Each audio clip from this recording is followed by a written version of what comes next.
The wine glass was halfway to my lips when he said it. I have a son, he's 5. I froze. The restaurant noise, the clinking silverware, the soft jazz, the murmur of other couples lost in their perfect first dates, all of it collapsed into silence. Just him. Just those 7 words hanging in the air between us like a confession. Daniel's eyes searched mine, dark and steady, waiting for the reaction he'd probably seen a dozen times before. The polite smile, the sudden need to check a phone, the excuse about an early morning. I knew that look because I'd been taught to give it. My mother's voice echoed in my head, sharp as glass. Men with baggage are projects, Emma, and you are not a charity. But he wasn't looking away. His hand trembled slightly around his water glass, and I noticed for the first time how worn his watch was, how his shirt was pressed but fraying at the collar. This wasn't some calculated reveal. This was terror. This was a man throwing his whole truth on the table because he was too tired to pretend anymore. His name is Noah, he continued quietly, and something in his voice cracked. His mother left when he was 6 months old. I've been raising him alone ever since. I should have run. Every instinct I'd been raised with screamed at me to stand up, to smile graciously, to disappear into my safe, uncomplicated life. Instead, I set down my wine glass and said the only thing that felt true. Tell me about him. Before we continue, tell me in the comments where you're listening from. We love seeing how far our stories reach. And if you believe stories like this deserve to be told, don't forget to like and subscribe. Now let's go back to the beginning and see how this impossible choice unfolded. 3 hours earlier, I had been standing in front of my closet, overthinking everything. The navy dress felt too formal. The jeans felt too casual. My best friend Rachel had laughed at me through the phone, saying I was acting like a teenager, not a 29-year-old woman who'd been on plenty of dates before. But something about Daniel felt different from the start. We'd met at a coffee shop 2 weeks earlier. I'd been rushing, late for a meeting with my father's lawyers about the trust fund I was supposed to access on my 30th birthday. My latte had collided spectacularly with his chest. I'd been mortified, apologizing profusely while he'd just laughed, wiping espresso off his jacket with napkins. It's fine, he'd said, grinning. I have a 5-year-old. I've survived worse disasters before 9 in the morning. I'd barely registered the comment then, just helped him clean up, offered to pay for dry cleaning and rushed off. But he'd followed me outside, still smiling despite his ruined shirt, and asked if he could buy me a replacement coffee sometime, to make sure I didn't assault any other innocent bystanders. The date had been perfect up until those 7 words. We'd talked about everything and nothing. He was a project manager for a construction company, loved old movies, hated cilantro with an irrational passion that made me laugh until my sides hurt. He'd asked real questions, listened to real answers. Not once did he mention my last name or seem to recognize it, even though the Hartwell family name was plastered across half the buildings in the city. Now, watching him watching me, waiting for judgment, I realized why this felt different.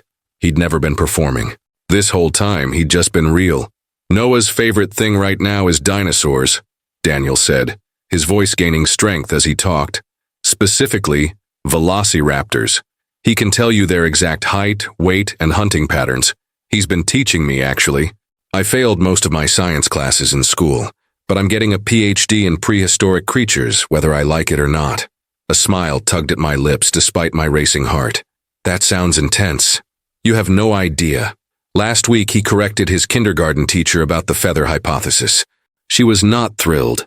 Daniel's expression softened with obvious pride, then clouded again. Look, Emma, I understand if this is too much. I don't usually bring this up on first dates, but I couldn't keep lying to you, even by omission. You deserve to know what you'd be getting into if we kept seeing each other. What would I be getting into? I asked carefully. He exhaled slowly, setting down his glass. The truth? Chaos. My life is scheduled down to the minute. I work 50 hours a week to keep us afloat. Babysitters cost a fortune. I haven't had a weekend to myself in 5 years. I can't do spontaneous weekend trips or late nights out because I have a kindergartner who needs breakfast at 7 and bedtime stories at 8. My apartment is covered in Legos. My car smells like chicken nuggets. And every single decision I make has to be about what's best for him, not what's convenient for me. He paused, jaw tight. His mother walked away because she didn't sign up for that. Most women don't, and I can't blame them. It's a lot. The weight of his honesty settled between us. Around us, the restaurant continued its elegant dance. A waiter glided past with a tray of champagne. A couple 2 tables over laughed at some private joke. Everything looked so normal, so uncomplicated. Why did she leave? I found myself asking, even though I wasn't sure I had the right. Daniel's face shuddered for a moment, old pain flickering across his features. She said she wasn't ready. We'd been together for 3 years, and she'd always talked about wanting kids someday. Then Noah came, and someday became right now, and she couldn't handle it. The crying, the exhaustion, the way your whole world shrinks down to this tiny human who needs everything from you. 6 months in, I came home from work and found a note on the counter. She was gone. No forwarding address, no contact information. Just gone. I'm so sorry, I whispered. I was angry for a long time, he continued. Angry at her for leaving, angry at myself for not seeing it coming, angry at the universe for putting Noah in this situation. But then one day, he smiled at me. Really smiled, you know, the kind that lights up a kid's whole face. And I realized something. He's the best thing that ever happened to me. Being his father is the only thing I've ever done that actually matters. So if she couldn't see that, if she couldn't stay for him, then we're better off without her. The fierceness in his voice made my chest ache. This wasn't self-pity. This was a man who'd been broken and had rebuilt himself around someone else entirely. What does Noah think? I asked quietly. Daniel's expression crumbled slightly. He asks sometimes, where's mommy? Why don't I have a mommy like the other kids? I tell him that families come in all shapes, that some kids have 2 parents and some have 1, and some have grandparents or aunts or uncles raising them, and they're all just as real. He seems okay with it most days. But there are nights when he cries and asks if she left because he wasn't good enough. And those nights I want to find her and... He stopped, breathed. But I can't protect him from the truth forever. All I can do is love him enough for 2 parents. I reached across the table before I could stop myself, covering his hand with mine. His skin was warm, calloused from work. He looked down at our joined hands with something like wonder. You're a good father, I said. I'm a broke, exhausted father who serves dinosaur-shaped chicken nuggets 4 nights a week and considers it a victory if we both have matching socks in the morning, he said with a broken laugh. But I'm trying. We sat like that for a long moment, the weight of everything unsaid pressing down on us. Finally, Daniel pulled his hand back gently, his eyes meeting mine with painful honesty. I like you, Emma, more than I've liked anyone in years. But I can't be the guy who pretends Noah doesn't exist just to keep dating someone. He's my priority. He has to be.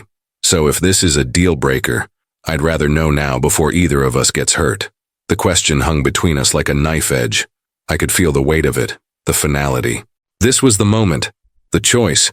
Every rule I'd been raised with screamed at me to walk away. My mother had been drilling it into my head since I was old enough to date. Marry within your circle.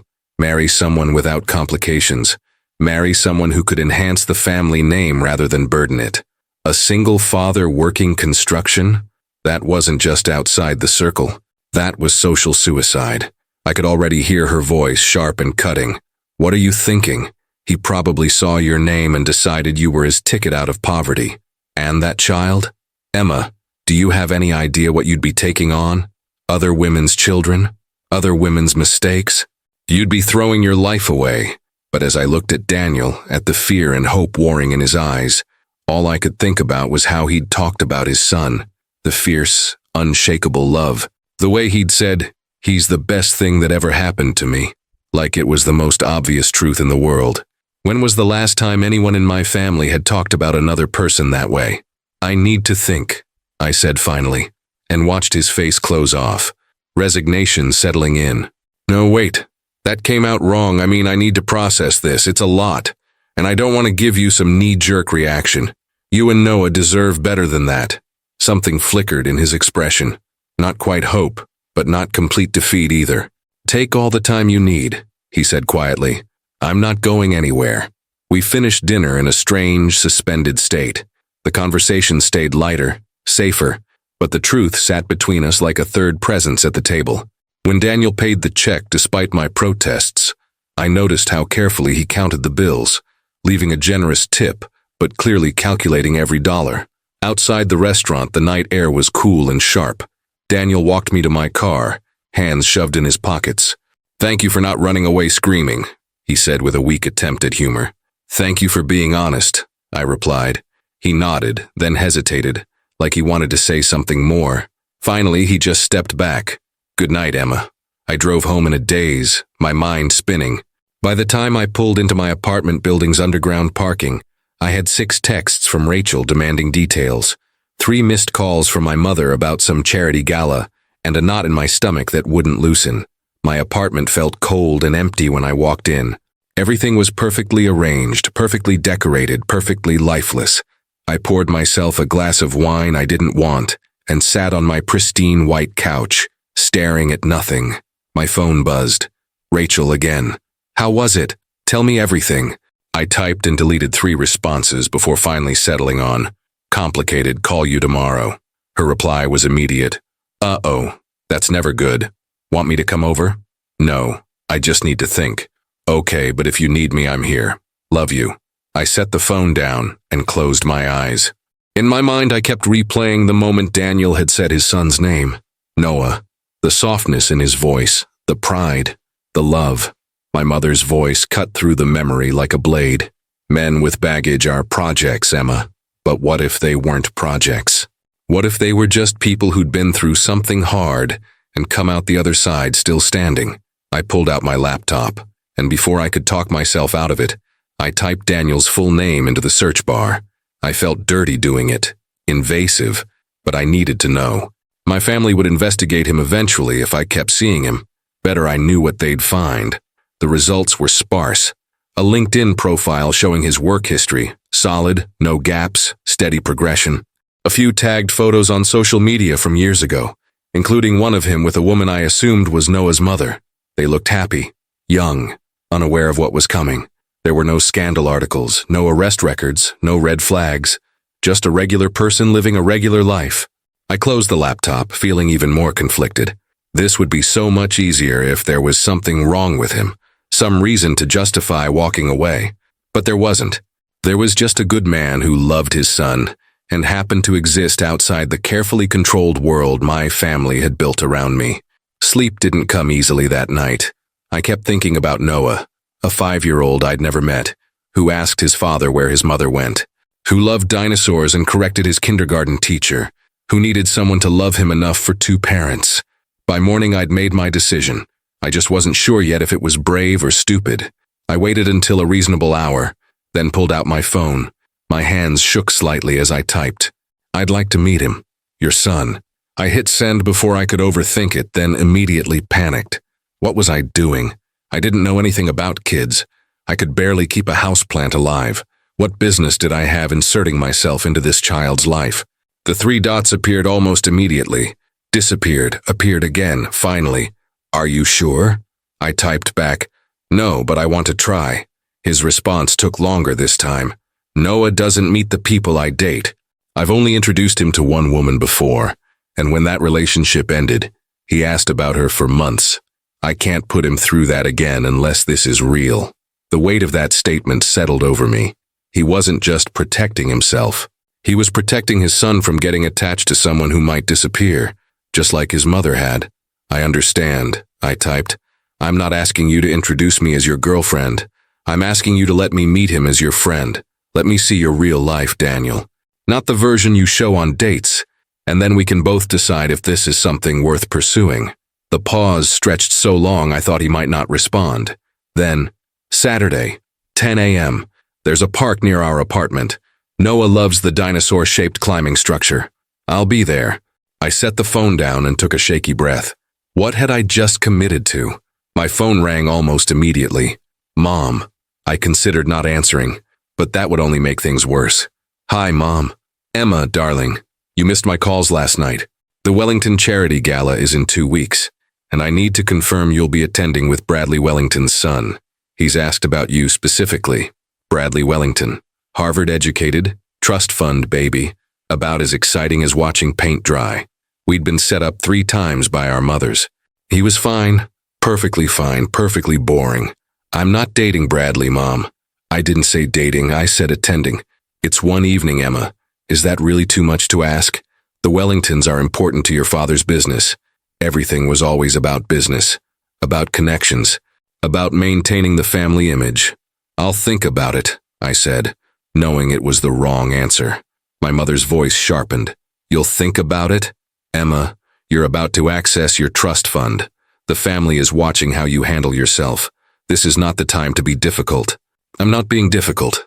I'm asking for time to check my schedule." "Fine, but remember, your choices reflect on all of us. I'll text you the details." She hung up before I could respond. I stared at the phone, feeling the familiar weight of expectation settling back onto my shoulders. Saturday felt simultaneously too soon and too far away. Saturday morning arrived with unseasonable warmth and a knot of anxiety in my stomach that no amount of coffee could dissolve. I changed outfits 4 times before settling on jeans and a simple sweater. Nothing too fancy. Nothing that screamed, "I'm trying too hard to impress a 5-year-old." Rachel had called that morning, her voice thick with sleep. "You're really doing this?" "I'm really doing this." "Okay. Just remember, kids are brutally honest. If he doesn't like you, he'll tell you, probably loudly in public." "That's very reassuring, thanks." "I'm serious, Em. But also, I think this is good. You've been living in your parents' shadow for too long. Maybe it's time to figure out what you actually want." Her words stayed with me as I drove to the park. What did I actually want? I'd spent so long being the perfect daughter, making the acceptable choices, dating the approved men, that I wasn't sure I knew anymore. The park was already busy when I arrived, filled with families enjoying the weekend. I spotted Daniel immediately, standing near a massive dinosaur-shaped climbing structure, his eyes scanning the parking lot. When he saw me, his expression shifted from nervous to something softer. And then I saw Noah. He was smaller than I'd imagined, all wild dark curls and huge brown eyes, wearing a t-shirt with a T-Rex on it that had seen better days. He was crouched near the sandbox, completely absorbed in arranging small plastic dinosaurs in what appeared to be a very specific pattern. "You came," Daniel said as I approached, and there was relief in his voice. "I said I would." He smiled, then glanced over at his son. "Fair warning, he's been talking about dinosaurs non-stop since we got here. I hope you're ready for a paleontology lecture." "I'll do my best." Daniel called out, "Noah, buddy, come here for a second." The little boy looked up, clutching a green plastic dinosaur in one hand. He approached cautiously, staying close to his father's leg. Up close, I could see that he had Daniel's eyes, that same dark, steady gaze. "Noah, this is my friend Emma. She wanted to come play at the park with us today. Is that okay?" Noah studied me with the unnerving intensity only children possess. "Do you like dinosaurs?" I knelt down to his eye level. "I don't know very much about them, but I'd love to learn." His eyes widened with the zealous light of a true believer who'd found a potential convert. "You don't know about dinosaurs? Not even velociraptors?" "Not really." He looked up at his father with something close to pity. "Dad, we have to teach her. She doesn't know about velociraptors." Daniel grinned. "Looks like you've got yourself a student, buddy." What followed was the most intense educational experience of my life. Noah led me to his dinosaur arrangement in the sandbox and proceeded to explain, in exhaustive detail, the behavioral patterns, hunting strategies, and social structures of various prehistoric creatures. His knowledge was genuinely impressive for a 5-year-old, but more than that, his passion was infectious. "And this one," he said, holding up a blue dinosaur, "is an Allosaurus. People think T-Rex is the best hunter, but Allosaurus was better in some ways because it could move faster and work in packs. Dad says teamwork is important." "Your dad is right," I said, glancing up at Daniel, who was watching us with an expression I couldn't quite read. "Do you have a job?" Noah asked suddenly, with that blunt childhood directness Rachel had warned me about. "I do. I help manage investments for different companies." He frowned. "What's investments?" "It's like helping people decide where to put their money so it can grow and help them later." "Oh, Dad manages construction projects. That means he makes sure buildings get built right. He says it's important because people live and work in buildings, so they have to be safe." "That sounds very important," I agreed, touched by the obvious pride in Noah's voice when he talked about his father. "He works a lot," Noah added matter-of-factly, "but he always comes home for dinner and he does the voices when he reads me stories." My heart squeezed. "The voices?" "Yeah, like when we read about dragons, he makes his voice all big and scary." And when we read about princesses, he makes it all high and funny. It's the best. I looked up at Daniel again, found him watching us with an expression caught somewhere between hope and terror. I smiled at him, trying to convey that this was okay, that I wasn't running. The morning dissolved into an unexpected kind of magic. Noah dragged me to the climbing structure, insisting I needed to see the view from the top of the dinosaur's head. Daniel followed, staying close enough to catch Noah if he slipped, but giving us space to interact. At the top, Noah pointed out various landmarks of his world. His school in the distance, the ice cream shop that made the best chocolate chip, the library where they went every Tuesday for story time. "That's our apartment," he said, pointing to a modest brick building. "We're on the 3rd floor. Dad says it's good because we can see the sunset from our window, and sunsets are free." The simple statement carried more weight than Noah could understand. Daniel lived in a world where free entertainment mattered, where every dollar was calculated. My family lived in a world where money was so abundant it became invisible, just a number that grew whether we paid attention or not. "Your dad is right," I said softly. "Sunsets are the best kind of free." Noah grinned, then suddenly grabbed my hand. "Come on, I want to show you my favorite spot." He pulled me down the structure and across the playground to a small area under a large oak tree. There, hidden from casual view, was a fairy garden someone had created with small houses, tiny furniture, and miniature plants. "I come here when the playground is too loud," Noah confided, his voice dropping to a conspiratorial whisper. "Sometimes I pretend the fairies are real and they're having adventures." "What kind of adventures?" "Fighting dragons, saving kingdoms, finding treasure." He looked up at me seriously. "Dad says imagination is important. He says the world needs people who can imagine better things." I felt something crack open in my chest. This child, with his dinosaur facts and his fairy gardens and his fierce love for his father, was more real than anyone I'd known in years. Daniel appeared beside us, slightly out of breath. "Noah, buddy, don't run off like that without telling me where you're going." "Sorry, Dad. I wanted to show Emma the fairies." Daniel's expression softened. "It's okay. Just tell me next time, yeah?" We spent another hour at the park. Daniel bought us ice cream from a truck, apologizing that it wasn't the fancy gelato place I was probably used to. I didn't tell him I'd have a panic attack if I tried to calculate the last time I'd eaten ice cream from a truck like a normal person.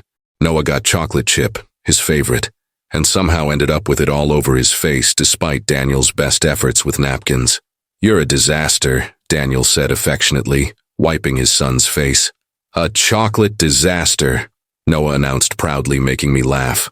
As the afternoon wore on, Noah's energy finally began to flag.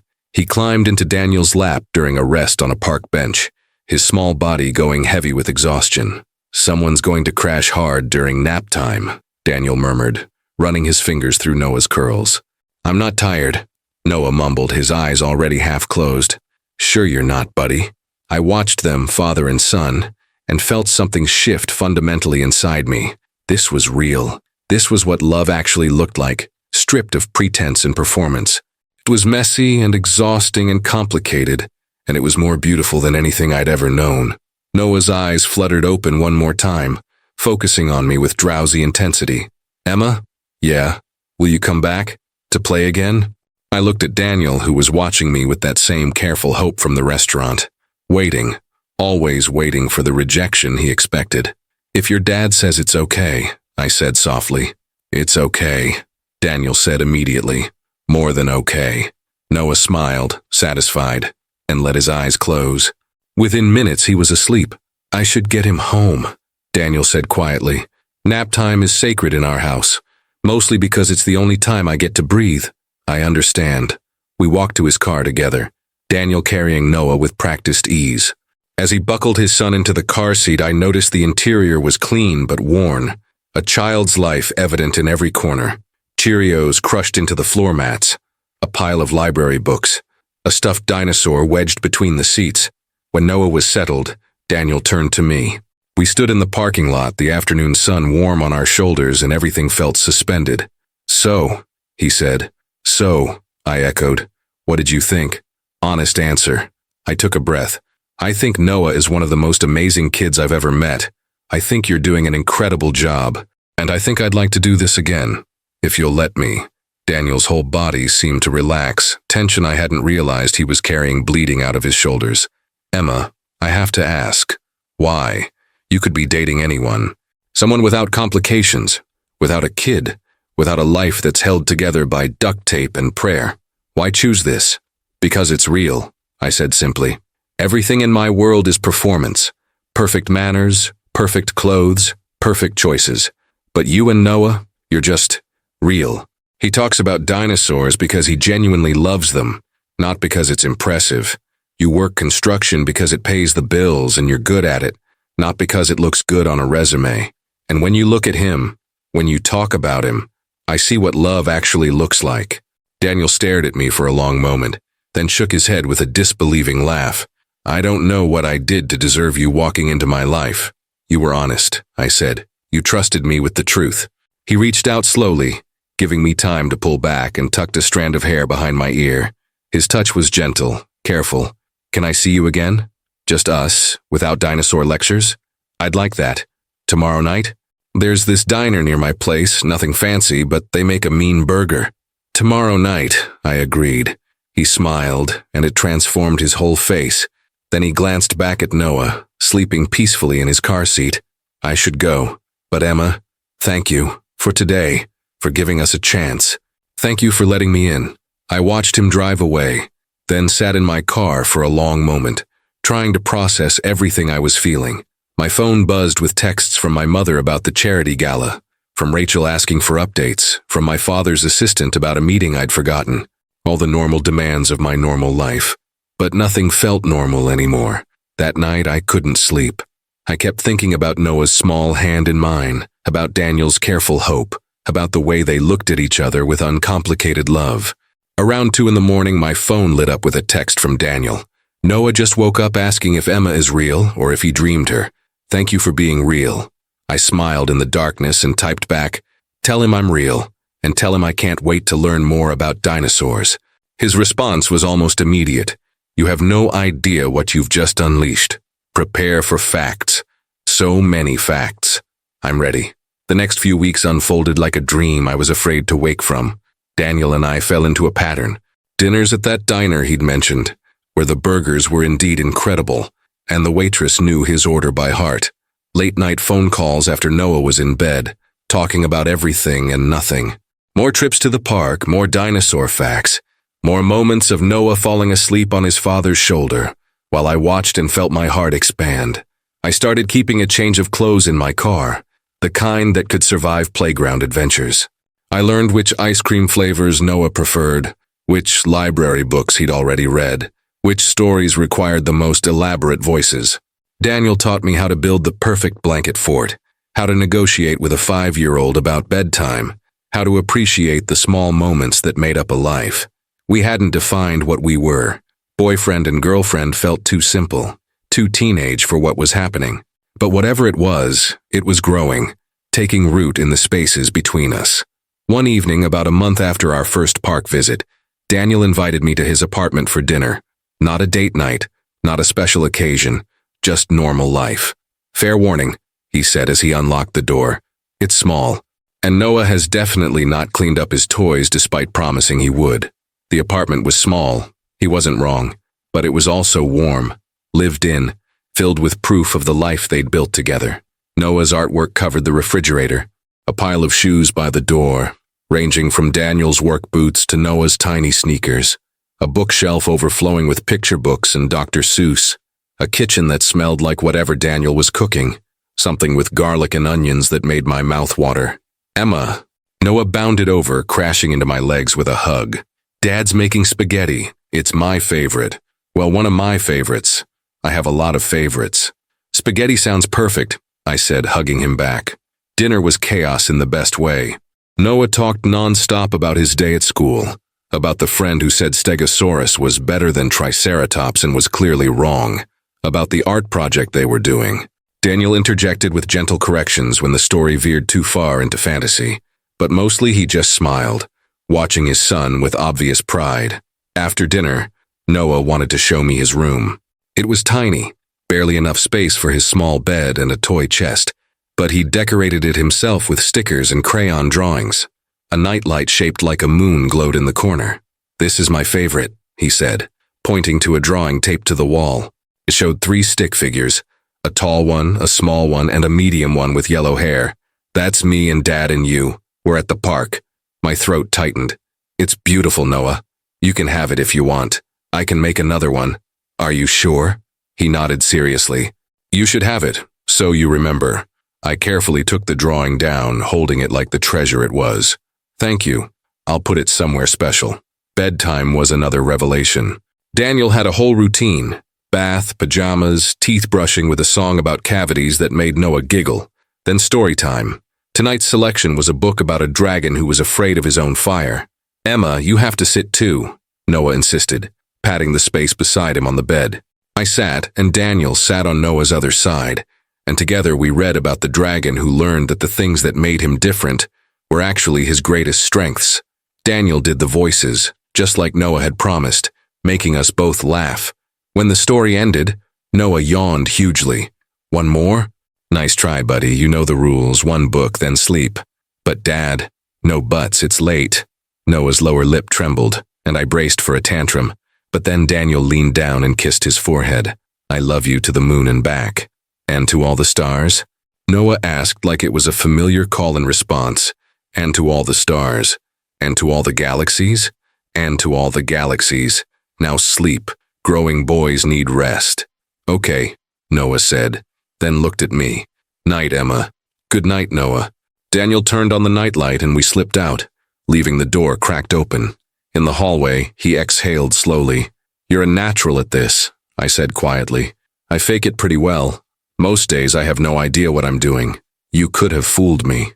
We moved to the small living room. Daniel had cleaned up, but evidence of their life together was everywhere. A superhero action figure on the coffee table, Noah's backpack by the door, a framed photo of Daniel holding a tiny baby with the caption, "Noah, 2 weeks old," written on the mat. I picked up the photo, studying it. Daniel looked so young, so terrified, staring at the camera like he couldn't believe this small human was his responsibility. "That was taken the day we came home from the hospital," Daniel said, coming to stand beside me. "Her parents had already cut her off for refusing to put him up for adoption. My family isn't in the picture. It was just me and him, and I remember thinking I was going to screw this up so badly. But you didn't. I don't know. Some days I wonder if I'm doing enough, if he deserves better. A mother who stayed, a father who could afford the nice school, the fancy toys, the big house." I set down the photo and turned to face him. "Daniel, look at me. That child in there is happy. He's smart and kind and secure in your love. That's not something money can buy. You're not screwing anything up. You're giving him everything that matters." His eyes searched mine, vulnerable in a way that made my chest ache. "Do you really mean that?" "Every word." He moved closer, slowly, always giving me space to retreat. But I didn't want to retreat. I wanted to close the distance, to stop living in the careful space between possibility and reality. When he kissed me, it was soft and careful and full of questions. I answered by wrapping my arms around his neck, pulling him closer, making it clear I wasn't going anywhere. We broke apart eventually, breathless, foreheads pressed together. "I'm falling for you," he whispered. "I'm terrified, but I'm falling." "I'm falling too," I admitted. We spent the rest of the evening on his worn couch, talking in quiet voices so we wouldn't wake Noah. Daniel told me about his fears, his dreams for Noah's future, his struggle to balance being a father and having any kind of personal life. I told him about my family, about the expectations and the weight of the Hartwell name, about how suffocated I'd felt for years. "Do they know about me?" he asked quietly. "Your family?" "Not yet," I admitted, "but they will soon." I saw the worry flicker across his face, but he didn't push. We both knew the conversation was coming. We just weren't ready for it yet. I left around 11 after Daniel walked me to my car. We kissed again in the parking lot like teenagers, and I drove home with Noah's drawing carefully placed on my passenger seat. My apartment felt emptier than ever. I taped Noah's drawing to my refrigerator, right in the center where I'd see it every morning. 3 stick figures at a park. A family that hadn't existed 6 weeks ago. My phone buzzed. "Rachel, are you home? Can I call?" "Sure." She called immediately. "Okay, you've been suspiciously quiet lately. What's going on? I told her everything. About Daniel, about Noah, about the drawing on my refrigerator and the way my heart felt too big for my chest. Em, she said when I finished. You sound happy. Really happy. I am. Is that crazy? Maybe a little, but the good kind of crazy. Does your mom know? Not yet. She's going to lose her mind. I know. Are you ready for that? I looked at the drawing again, at those 3 simple figures. I don't know, but I think I have to be. We talked for another hour before I finally let her go. I was brushing my teeth when my phone buzzed again. This time it was Daniel. Noah just informed me that you're his best friend besides me. Thought you should know. No pressure.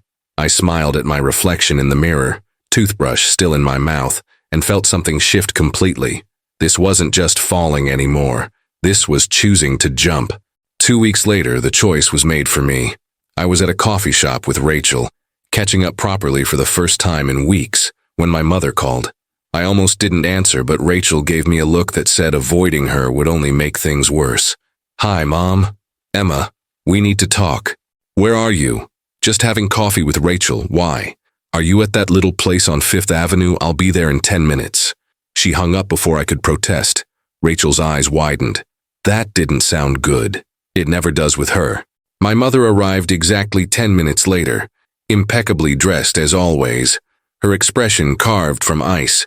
She ordered nothing, just sat down at our table and fixed me with a look that had made grown men cry during business negotiations. Who is he? She asked without preamble. My stomach dropped. What? Don't play games with me, Emma. Who is the man you've been seeing? The one you've been lying about for the past month? Rachel quietly excused herself, mumbling something about needing to use the restroom. Traitor. I haven't been lying, I said carefully. You told me you were busy with work. You canceled family dinners. You've been deliberately vague about your schedule. That's lying by omission. She leaned forward, voice dropping dangerously. I have friends, Emma. Friends who saw you at a park with a man and a child. Multiple times. So I'll ask again. Who is he? My hands shook around my coffee cup. His name is Daniel. He's a project manager. And yes, he has a son, Noah. He's 5. My mother's face went through several expressions in rapid succession before settling on cold fury. You're dating a single father? Emma, have you lost your mind? I'm happy, Mom. For the first time in years, I'm actually happy. Happy? She laughed, sharp and bitter. You're throwing your life away for someone else's child, someone else's mistake. What do you think this looks like? What do you think people will say? I don't care what people say. Well, you should. You're about to access your trust fund. You're supposed to be establishing yourself, making connections that matter, not playing house with some construction worker and his baggage. The words hit like slaps. I felt my face flush with anger. His name is Daniel. His son's name is Noah. And they are not mistakes or baggage. They're real people who have been through something hard and came out stronger. Real people who are clearly after your money. Daniel doesn't even know about the money. He has no idea who my family is. My mother's expression shifted to something almost pitying. Oh, Emma, if you really believe that, you're more naive than I thought. Men always know, especially desperate ones. He's not desperate. He's a good father who works 2 jobs to support his son. He's honest and kind, and he actually cares about me, not my last name. And when this relationship crashes and burns, as it inevitably will, what then? That child will have been through another abandonment. You'll have wasted months, maybe years, on something that was doomed from the start. And your reputation will be damaged in ways you can't even imagine. I stood up, my chair scraping loudly against the floor. I'm not having this conversation. Sit down, Emma, we're not finished. Yes, we are. I grabbed my purse. I'm sorry you can't see what I see. I'm sorry you think people are only worth something if they come from the right families and have the right bank accounts. But I'm not giving him up because you disapprove. I'm 29 years old. I get to make my own choices. Choices have consequences. The threat was clear in her voice. I stood there staring at the woman who'd raised me, who'd taught me which fork to use and how to smile through pain, and how to be perfect, and I realized something fundamental. I didn't want to be perfect anymore. Then I guess I'll deal with the consequences, I said quietly, and walked out. Rachel chased after me, catching me on the sidewalk. Em, wait, are you okay? No, but I will be. I drove straight to Daniel's work site. He was surprised to see me covered in dust and sweat, but his face lit up in a way that made everything else fade. "Hey, what are you doing here? Is everything okay?" "My family knows about you," I said. "My mother found out." His expression shuddered. And I told her I'm not giving you up." He stared at me, something raw and hopeful breaking across his face.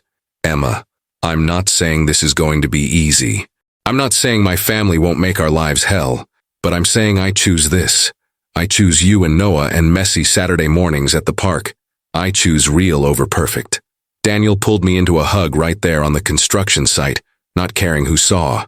I held on tight, breathing in sawdust and sweat and the solid reality of him. "You're sure?" he whispered into my hair.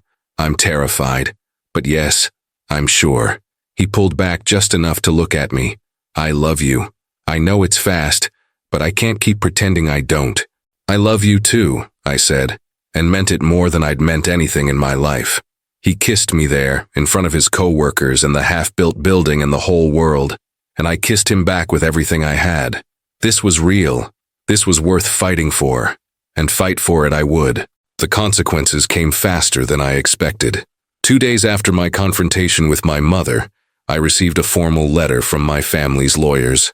The trust fund I was supposed to access on my 30th birthday, the money that had always been a given, was now contingent on meeting certain family standards my parents were implementing. Translation: dump Daniel or lose everything. I crumpled the letter and threw it across my apartment. Rachel came over that night with wine and fury. "They can't do this. Can they do this?" Apparently they can. The trust was set up with provisions for parental discretion until I'm 35. I just never thought they'd actually use them. This is insane. You're an adult. I'm an adult whose entire life has been funded by family money. My apartment, my car, my job at the family investment firm. They own all of it. I laughed bitterly. I never realized how trapped I was until I tried to leave. "So what are you going to do?" I looked at Noah's drawing, still hanging on my refrigerator. "I don't know, but I'm not giving him up." Daniel didn't know about any of it. I couldn't tell him that my family was threatening to cut me off, that choosing him might mean losing everything I'd ever known. He already carried enough guilt about his situation. I wouldn't add to it. But keeping secrets proved harder than I thought.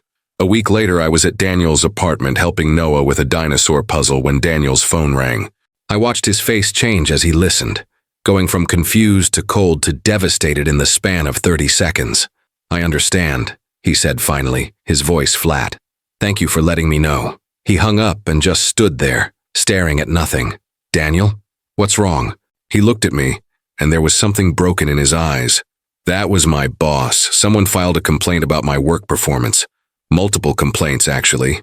Anonymous ones, claiming I've been cutting corners, missing deadlines, showing up late. None of it's true, but there's going to be an investigation." My blood ran cold. "When did this start?" "The complaints? They said the first one came in about a week ago, right after my mother found out. Daniel, there's more. My landlord called yesterday. Said he's received complaints about noise, about Noah being disruptive. We've lived here for 3 years without a single problem, and suddenly I'm getting threats about eviction." I felt sick. "This is my family. They're investigating you, targeting you." "What?" I told him everything. The trust fund, the ultimatum, the letter from the lawyers. With each word, I watched him retreat further into himself. "Why didn't you tell me?" he asked quietly when I finished. "Because I didn't want you to feel guilty. This isn't your fault, isn't it?" He laughed hollow. "Emma, they're trying to destroy my life because I'm not good enough for you. And the worst part is, they're right." "Don't say that." "Why not? It's true. Look at what's happening. Your family is going to ruin me and by extension, Noah. I can't afford to lose my job. I can't afford to be evicted. I can barely afford to exist as it is." He ran his hands through his hair, agitated. "I knew this was a mistake. I knew I shouldn't have let you into our lives. You don't mean that, don't I?" He looked at me with something close to anger. "You want to know what I did today? I spent my lunch break calling lawyers I can't afford to ask if there's anything I can do about these false complaints. Then I called my landlord and begged him to give me a chance to prove we're good tenants. I'm fighting battles I didn't start because your family decided I'm not worthy of their daughter. Then let me help. I have savings. I can—" "No." The word was sharp, final. I don't want your money, Emma. That's the whole point. I don't want to be some project you're funding, some statement you're making against your family. That's not what this is, isn't it? Be honest. Would you even look at me twice if you weren't trying to rebel against Mommy and Daddy? The accusation stung precisely because there was a kernel of truth in it. Not in the way he meant, but I had been drawn to the authenticity of his life, partly because it was so different from mine. That's not fair, I said quietly. None of this is fair. None of this was supposed to happen. He looked toward Noah's room, where his son was still working on the puzzle, oblivious to the adult world crashing down. I have to think about him. I have to protect him. Then let me help you fight this. You can't fight your own family, Emma. And even if you could, even if you won, then what? You lose your trust fund, your job, your apartment. You end up as broke as I am, and we all struggle together. How is that better? Because we'd be together. He shook his head. You say that now. But in 6 months, a year, when you're working some minimum wage job and living in a tiny apartment and realizing everything you gave up, you'll resent me, and Noah will get caught in the middle when you finally admit this was a mistake. I would never. My mother left because reality didn't match the fantasy. Your family is showing you reality right now. The question is whether you're brave enough to face it, or naive enough to think love conquers all. I felt tears burning my eyes. You're pushing me away. I'm being realistic. This isn't some romantic drama where everything works out because we want it to. This is real life, and in real life, single dads who work construction don't end up with heiresses. The math doesn't work. So that's it? You're just giving up? I'm protecting my son from getting more attached to someone who's going to leave anyway. The words hit like a physical blow. I wouldn't leave. Everyone leaves, Emma. His mother did. Every woman I've tried to date since has. You will too, eventually. Better it happens now before he loves you more than he already does. Noah appeared in the doorway, his small face creased with worry. Why are you fighting? Daniel's expression shifted immediately, all that anger and pain hiding behind a forced smile. We're not fighting, buddy. Just having a grown-up talk. It sounds like fighting. Noah looked at me with those huge dark eyes. Are you mad at Dad? No, sweetheart. I'm not mad. Is Dad mad at you? No, Daniel said, but his voice was strained. Emma just has to go home now, okay? But she just got here. I know, but she has things to do. Say goodbye. Noah ran to me, wrapping his arms around my legs. Will you come back tomorrow? I looked at Daniel over Noah's head, saw the wall he'd built between us, and felt my heart crack. I don't know, Noah, but you have to. We're supposed to go to the museum this weekend, you promised. Had I promised, I couldn't remember. Everything was blurring together. We'll see, I managed. I left before I started crying in front of Noah, made it to my car before the tears came, sat in Daniel's parking lot and sobbed until my throat was raw. My phone buzzed. My mother. I assume you've had time to think about our conversation? Have you made the sensible choice? Why are you doing this? I asked, my voice wrecked. Why are you trying to destroy him? I'm not trying to destroy anyone. I'm simply ensuring you understand the full picture. That man is not equipped to be part of your life. His financial problems, his history, the complaints against him at work, all of it speaks to his character. You manufactured those complaints. She didn't deny it. I did my due diligence. Any problems that emerged were simply a matter of proper investigation revealing the truth. You're lying. You're trying to ruin his life because I won't do what you want. I'm protecting you from making a catastrophic mistake. This infatuation will pass, Emma. It always does. And when it does, you'll thank me for preventing you from throwing away your future on someone so profoundly unsuitable. He's not unsuitable. He's real. He's kind. He loves his son more than you've ever loved anything in your life. Love doesn't pay bills, Emma. It doesn't build empires or maintain legacies. You've been living in a fantasy, and it's time you woke up. Her voice softened slightly, almost gentle. Come home. Apologize to your father. Show some maturity and this all goes away. The complaints stop. The trust fund remains intact and you can go back to the life you were meant to have. And if I don't, then you'll learn a very expensive lesson about the cost of defiance. She hung up. I drove home in a daze, my mind racing. My mother was right about one thing. I had been living in a fantasy. I'd thought love would be enough, that choosing Daniel would be simple, but nothing was simple. My family had power I'd never had to think about, resources they could weaponize in ways I hadn't imagined. And Daniel was right too. What was I really offering him? More problems, more complications, more reasons for his carefully constructed life to fall apart. The next few days were agony. Daniel didn't call. I didn't call him. The silence stretched between us like a wound. Rachel tried to help. You need to make a choice, Em. Really make it.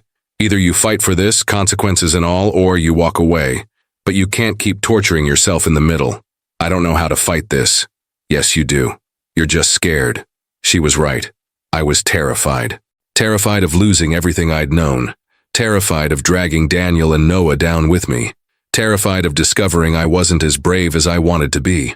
A week after our fight, I broke down and texted Daniel, "Can we talk?" The response took hours.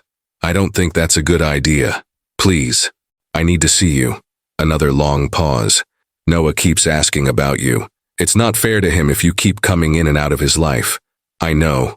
That's why we need to talk. Please." Finally, tomorrow, 7 p.m. after Noah's asleep. I showed up at his apartment the next night with my heart in my throat.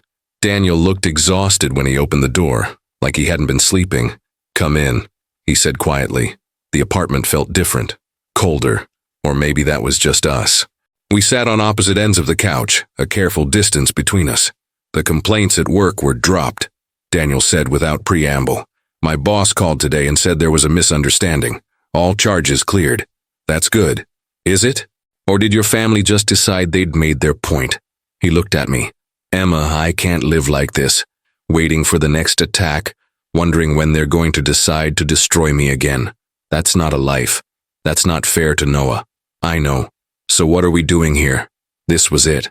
The moment. The choice Rachel said I had to make. I could fight. I could walk away from my family, my trust fund, my entire life and build something new with Daniel and Noah. It would be hard. We'd struggle, but we'd be together. Or I could accept reality. Accept that some gaps were too wide to bridge, some worlds too different to merge. Accept that loving someone wasn't always enough. I looked at him, at this good man who'd been broken by life and had rebuilt himself around his son, and I knew what I had to do. "I'm not strong enough," I whispered. I want to be the person who throws everything away for love and doesn't look back. But I'm not. I'm terrified of what fighting my family means, terrified of failing you and Noah, terrified of losing everything and discovering it wasn't worth it." Daniel's face crumpled. "So this is it. I think it has to be. Not because I don't love you, I do, more than I've loved anyone. But love isn't enough when the whole world is against us. Your world is against us. Mine was ready to welcome you." The truth of that statement shattered something inside me. "I know. Sorry. Don't." His voice was rough. "Don't apologize. Just go, please. Before Noah wakes up and sees you." I stood on shaking legs. "Will you tell him?" "I'll tell him you had to go away. That it's not his fault. That sometimes grown-ups make complicated decisions." He stood too, not looking at me. "He'll be sad. He'll ask about you for a while, but he'll recover. Kids are resilient." "Daniel, please just go, Emma, please." I walked to the door, my vision blurred with tears. At the threshold, I turned back one last time. Daniel was standing in the middle of his small living room, surrounded by Noah's toys and drawings, and all the evidence of the life they'd built together. He looked utterly alone. "I really did love you," I said. "I know," he replied.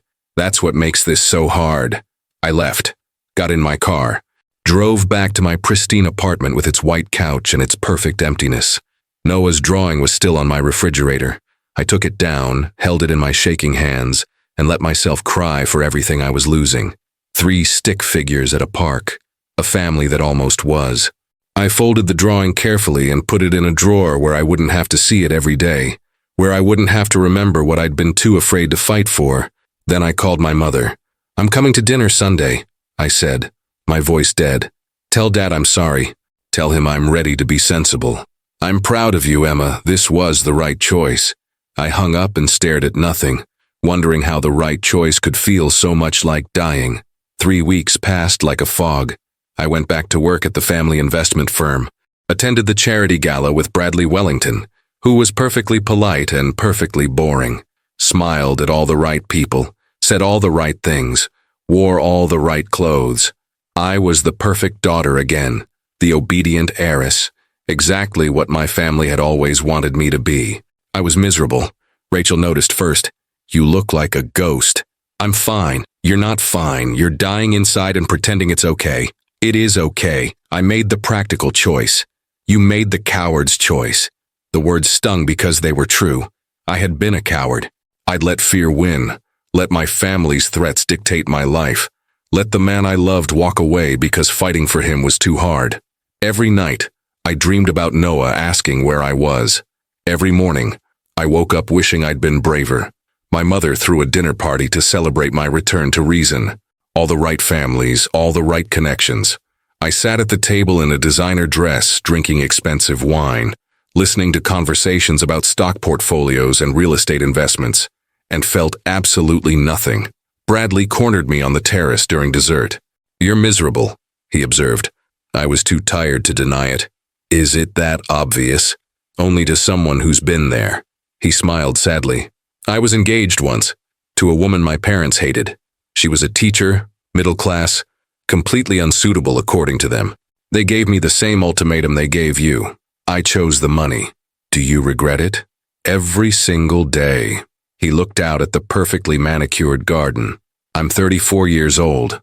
I have a trust fund worth millions, a penthouse apartment, every material thing I could want. And I'm completely alone because I was too afraid to choose love over comfort. So what do I do? You decide what kind of person you want to be, the kind who plays it safe and lives with regret, or the kind who takes the risk and lives with the consequences, whatever they are." He squeezed my shoulder gently. "For what it's worth, I think you already know the answer. You're just scared to act on it." That night, I couldn't sleep. I kept thinking about Daniel, about Noah, about the drawing hidden in my drawer, about Bradley's sad smile when he talked about the woman he'd let go.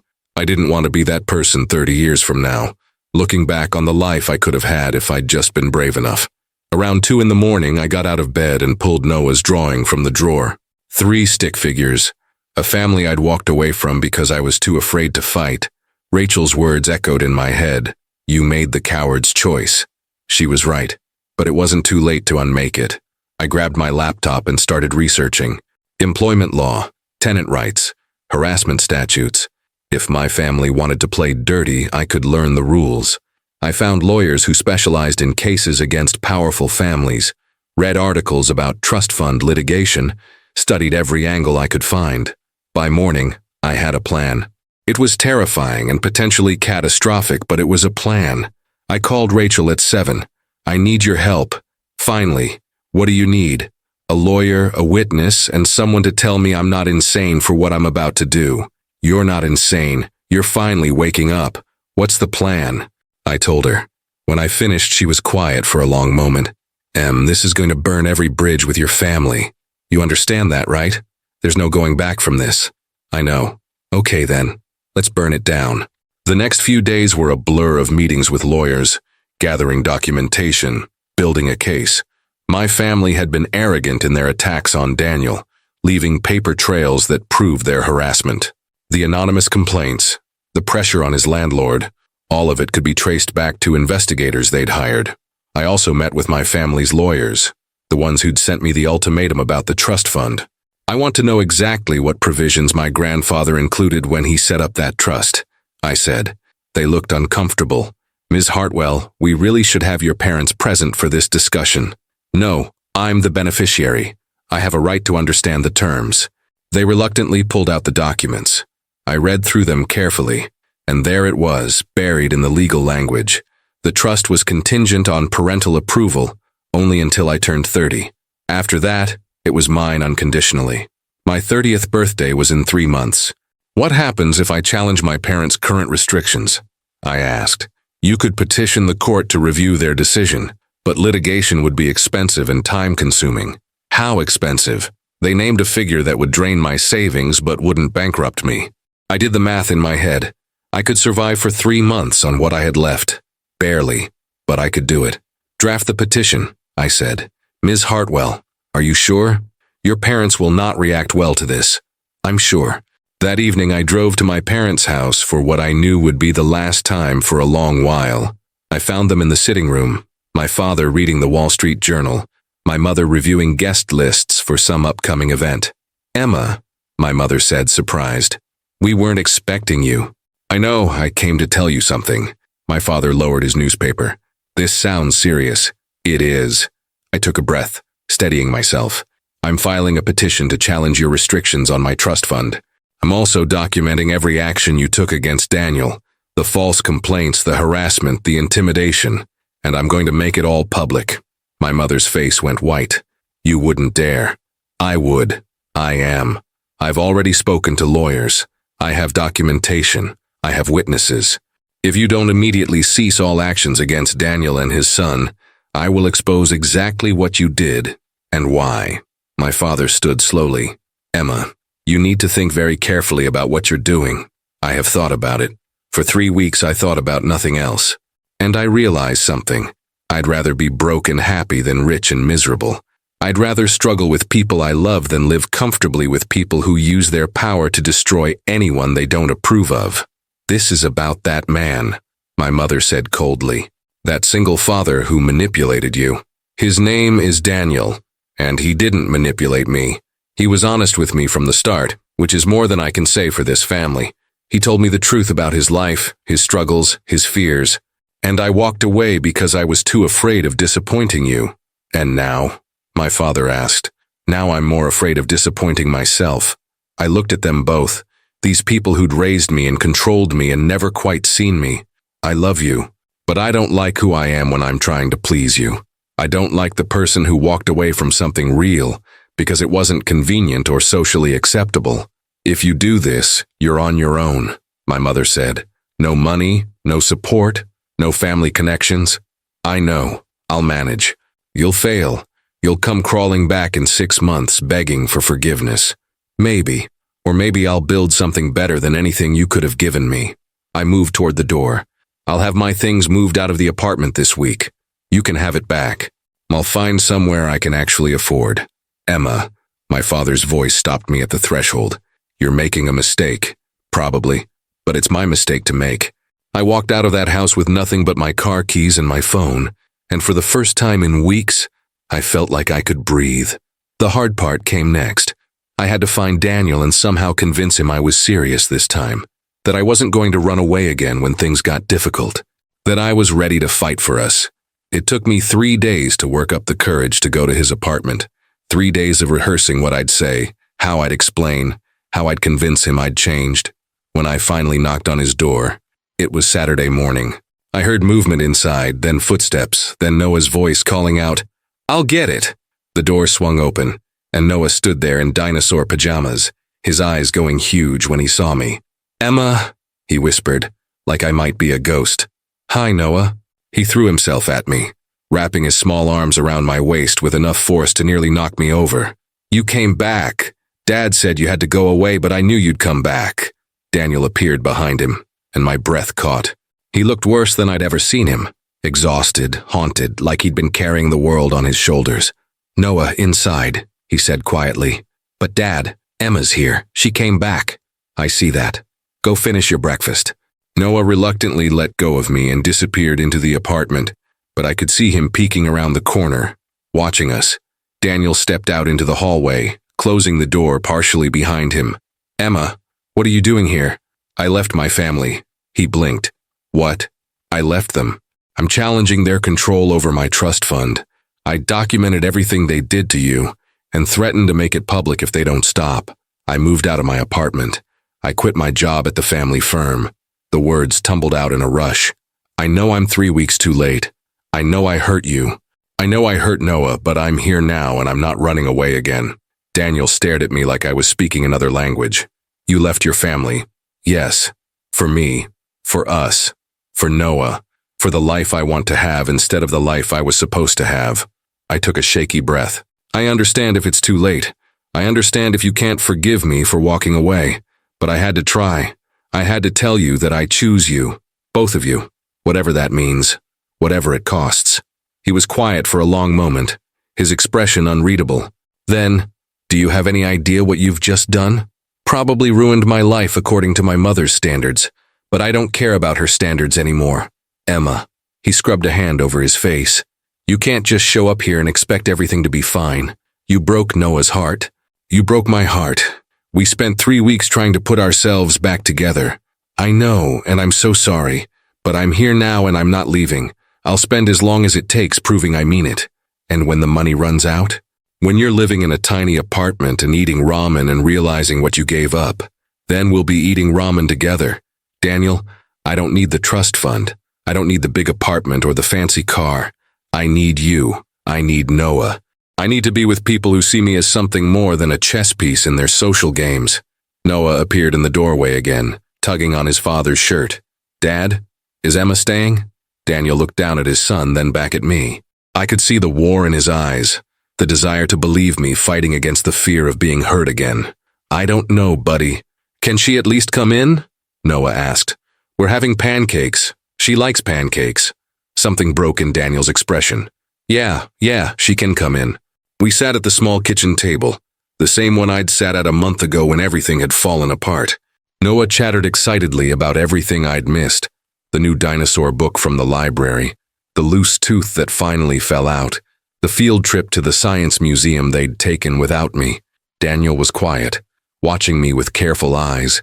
After breakfast, Noah went to get dressed and we were alone. I'm scared, Daniel said quietly. Scared to believe you. Scared to let you back into Noah's life. Scared that this is just another fantasy that'll crash when reality hits. I'm scared too, I admitted. I'm terrified I'm going to screw this up, that I'm not strong enough or brave enough, but I'd rather fail trying than succeed at the wrong life. He reached across the table, taking my hand. His touch was tentative, testing.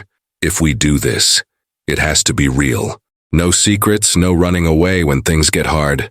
We're a package deal, me and Noah. You have to be all in. I'm all in. Even when I work late and you have to handle bedtime alone. Even when Noah has nightmares and climbs into bed between us. Even when money is tight and we can't afford nice things. Even then, especially then. That's what real life looks like, Daniel. That's what I want.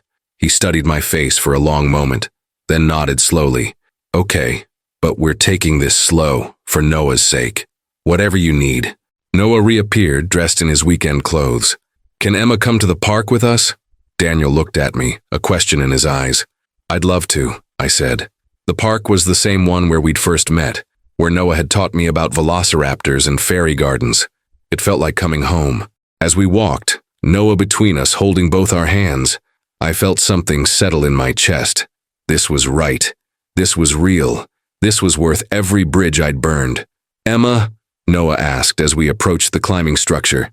Yeah? Are you going to stay this time? Really stay? I looked at Daniel, then back at Noah. Really stay, if your dad will let me. Dad? Noah looked up at his father with those huge pleading eyes. Can she stay? Daniel was quiet and I held my breath. Then he squeezed my hand. Yeah, buddy.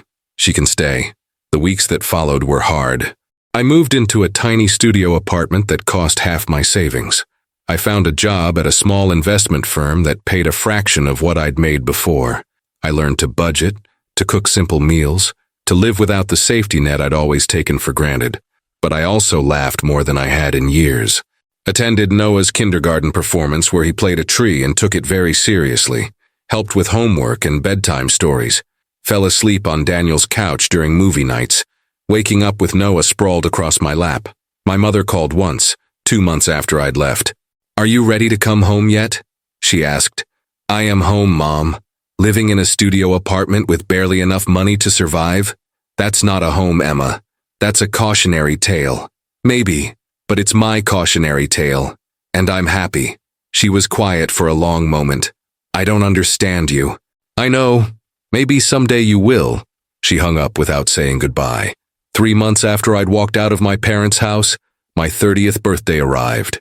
The trust fund unlocked automatically, no longer subject to parental restrictions. I woke up to find my bank account had increased by several $1,000,000. Daniel found me staring at my phone, overwhelmed. You okay? I don't know. A few months ago, this money was everything. Now it just feels like numbers. He sat beside me, What do you want to do with it? I thought about it. Set up a college fund for Noah, donate to single-parent support organizations, maybe buy a place big enough for all of us. I looked at him. If that's something you'd want. Emma, I can't ask you to. You're not asking. I'm offering. I don't need a mansion. I need a home. With you and Noah. He kissed me then, soft and sure, and it felt like a promise. 6 months after that, we found a small house in a good school district. Nothing fancy, but it had a yard where Noah could play and enough bedrooms for everyone. We moved in on a Saturday, all our friends helping to carry boxes and furniture. Rachel cornered me in the kitchen while Daniel and Noah were assembling furniture in the living room. You did it, she said. You actually did it. Did what? Chose yourself. Chose happiness. I'm proud of you. Through the doorway, I could see Daniel trying to read furniture instructions while Noah helped by handing him the wrong screws. They were laughing, completely absorbed in each other. I'm proud of me too, I said. That evening, after all the boxes were unpacked and our friends had gone home, the three of us sat in the backyard watching the sunset. Noah was half asleep against Daniel's shoulder, worn out from the excitement of the day. Dad? Noah mumbled. Yeah, buddy. Is Emma going to live here forever? Daniel looked at me and I saw my whole future in his eyes. If she wants to, he said. I want to, I confirmed. Noah smiled, satisfied, and closed his eyes. Good, because I love her.